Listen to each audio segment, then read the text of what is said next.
Hello there everybody, my name is Nathan and welcome back to a special Produce 48 series. This is a series where I get to catch you guys up with the latest Produce 48 episode.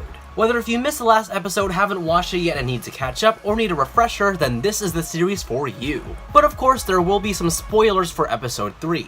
I'll be talking about certain scenes, rankings, and trainee progress within this series. So, if you're still planning to watch Produce 48 and don't want to be spoiled, pause this video, go ahead and watch the episode, and then come back. I was gonna cover episodes 1 and 2, but by the time of the idea of this series came to my mind, we already had 3 English subbed episodes out. So I figured it was already too late. However, I won't be able to cover every single tiny detail within the episode, but I'll try to include as many main points as I can. But without further ado everyone, here's what you missed on Produce 48 episode 3. I just wanna dance with you. So the episode starts off with a goal montage of all the trainees' determination to debut both Korean and Japanese. Some of the trainees' diary entries with resolutions to debut were shown, and it was pretty nice to see. After that, the trainees were then switched around to their final ranking classes. 9 people from F class went up, 12 people from D class changed, 18 people from C class changed, and 17 people from B class changed. Some notable trainees that went up from the F class were Goto Moe from AKB48, and she went up from F to C. Yabuki Nako from HKT48 had one of the most drastic rank changes from F to A. So congratulations to her on that front. Now from the D class, Chaeyeon-soo from YGK Plus fell from D to F, and Kim Min-ju fell from D to C. From the C class, Sun Eun-chae went up from C to B, and Go Yoo-jin from BBC and Honda Hitomi from AKB48 both went from C to A. From B class, Shiroma Miru went down from B to D, and Kim Si-hyun, An Yu-jin, Kim Ta-min, and Takahashi Juri went from B to A. And unfortunately, Jang Gyuri fell from B to F. Some trainees that fell from the A class were Chae-na from Wiehwa Entertainment from A to B, Kwon Eun-bi from Willem Entertainment from A to C, and Jo Yuri from Stone Music Entertainment from A to F. All the other trainees that weren't mentioned either stayed in the same class or were moved off screen. Here are the final rankings and you can pause the video to see for yourself.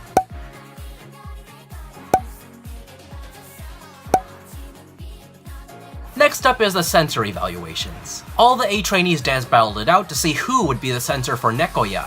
Lee Chae-yeon did more of an urban hip-hop approach, Kim Si-hyun mashed up Season 1's Pick Me with Season 3's Pick Me as she was from Season 1, Honda Hitomi did more of a ballet acrobatic style, Go Yoo-jin did a girl crush sexy concept, Kim Da-min did a light diva concept, Hwang So-yeon did whacking, Lee Ha-eun also did urban and hip-hop, An Yu-jin did a lot of fan service ranging from Kang Daniel's sexy thigh grab to speaking Japanese for the Japanese trainees and gave a lot of cheesy lines. Miyawaki Sakura gave a message from Japanese, which she translated herself from Korean, but read off a piece of paper which the other trainees thought was unprofessional, but ends her performance with a little bit of dancing and a sign that says the center is mine.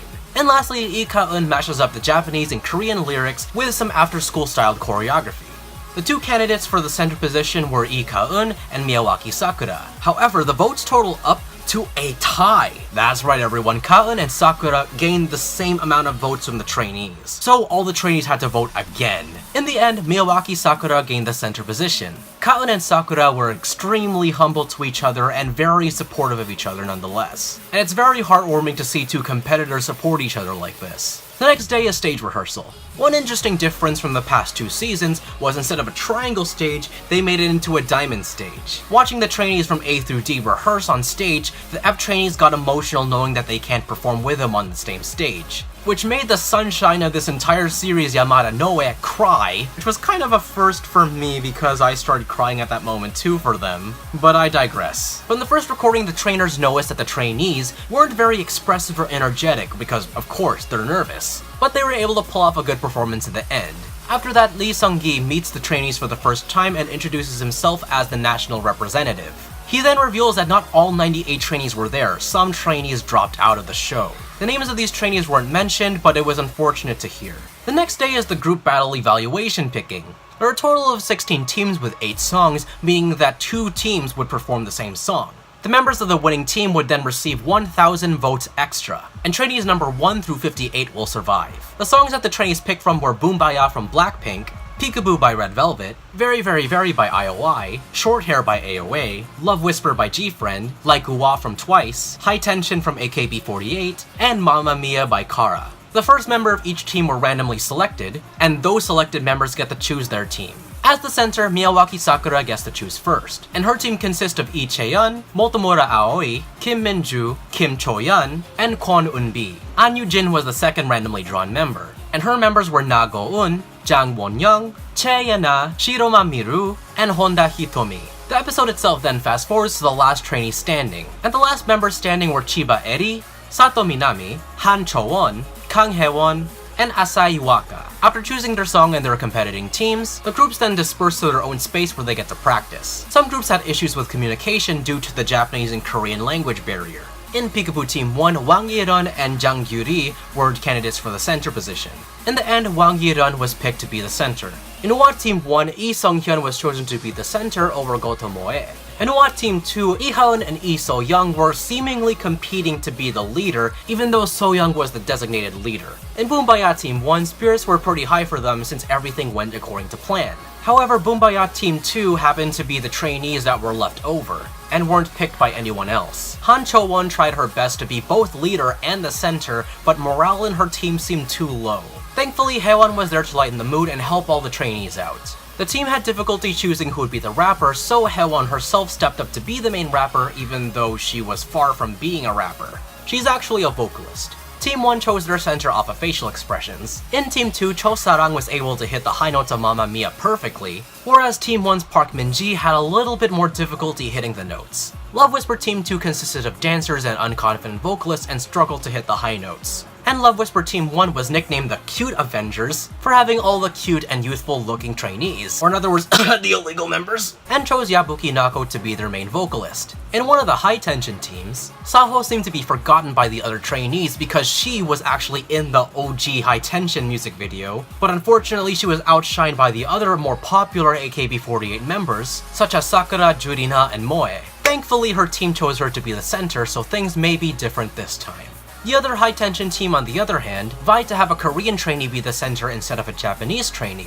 Their logic was if they picked a Japanese trainee to be the center, it would be too boring and predictable. Ho Yoon-jin from Pledis Entertainment was chosen to be the center in the end. Short Hair Team 1 had a hard time deciding on what method to choose who to be the center, and in Short Hair Team 2, Judy and Yuri were candidates for the center, but in the end, Judy was given center. In Very Very Very Team 1, Jang Won-young was chosen to be the center. You 2004 liner, stop making me stand you! And in Very Very Very Team 2, Kim Cho-yeon and Miyawaki Sakura were both candidates for the center, but the other teammates recommended Kim Min-ju to be center. However, Min-ju did not want to be the center for the team. In the end, Kim Cho-yeon was chosen to be the center.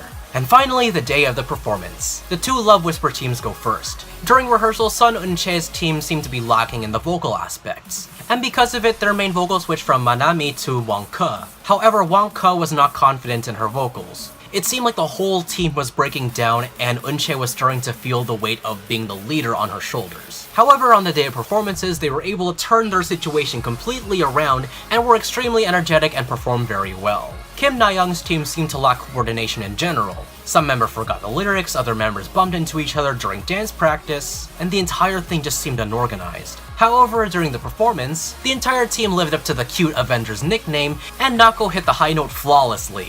Also, Yoon Eun-bin, stop trying to make me stand you, you're like 5. Kim Na-young's team won in the end thanks to Nako receiving 330 votes. Up next is the Peekaboo teams. In Eun-young's team, aka the team that everyone is talking about, with Ka-eun, Jurina, Alex Christine, and Jang Gyuri, and Wang Yi-reon was chosen to be the center even though Jang Gyuri really wanted it. Also, Gyuri was picked as the main vocalist, and she kills it! However, Gyuri loses her voice during rehearsal. And on the day performance, things were looking pretty well up until the I'm fine part, where it didn't seem that Jang Gyuri hit her note. However, the episode then transitioned to the Very Very Very team, so we didn't get to see the last of the performance. The episode ends with a cliffhanger, with Sakura being roasted by Soyu for being the center, and that with Sakura as center, she ruins everything. That's some pretty strong words that a trainee ruins an entire performance for being the center. But yes, everyone, that's where episode 3 ends. As always, everyone, I sincerely hope you all enjoyed this episode. As I said at the beginning of the episode, I honestly wanted to do a Here's What You Missed in Produce 48 episode for episode 1 and episode 2, but I feel like it would have been too much to condense 2 episodes into one video. And by the time I finished the script, we already had 3 English subbed episodes released. So the first episode of the series starts off with episode 3 of Produce 48. Oh gosh. But yes everyone, this is a new series where I get to help you guys catch up on the latest episode of Produce 48. Since I'm technically not allowed to make Produce 48 music video reactions or their performance video reactions, because copyright is a pain, I needed to find an alternative. And this seemed like the best option next to reactions. I personally have a couple of friends that aren't able to watch Produce 48 immediately, so I would be the one in charge of catching them up. So I thought, why not make this into a series for SYJOfficial, so I could catch everyone else in the world up to speed with Produce 48. But guys, keep in mind that this is a new series, so of course there are a couple of kinks that I still need to iron out. As y'all can tell, this episode was far from perfect, but this is where you guys come in. So guys, what could I do to make this series better? Should I make this series a completely spoiler-free series where I don't talk about the results at all and just give my opinions on the episode? Or should I not give my opinion at all and just be 100% objective? Should I include comedic reenactments of my reactions to each performance and try to avoid the YouTube copyright enforcement? Or should I just give you the facts of who's in what team and won and avoid all the drama? I have a pretty good idea of what I want this series to be, but as always, I am open to suggestions from you guys. And in addition, as always guys, I want to know what your guys' thoughts are on episode 3 if you watched it. Who are your favorite trainees so far, both Korean and Japanese? Which performance was your favorite by far? And do you think your trainee has what it takes to make it to the end? And lastly, if you guys like the series, go ahead and hit the like button, hit the subscribe icon, and ring the bell icon today, so you guys aren't missing a thing. You guys will be notified of the next Here's What You Missed in Produce 48 episode, and to become a silent end today. But yes everyone, that's my time. My name is Nathan, SYJOfficial, and until then, see you guys next time. Bye.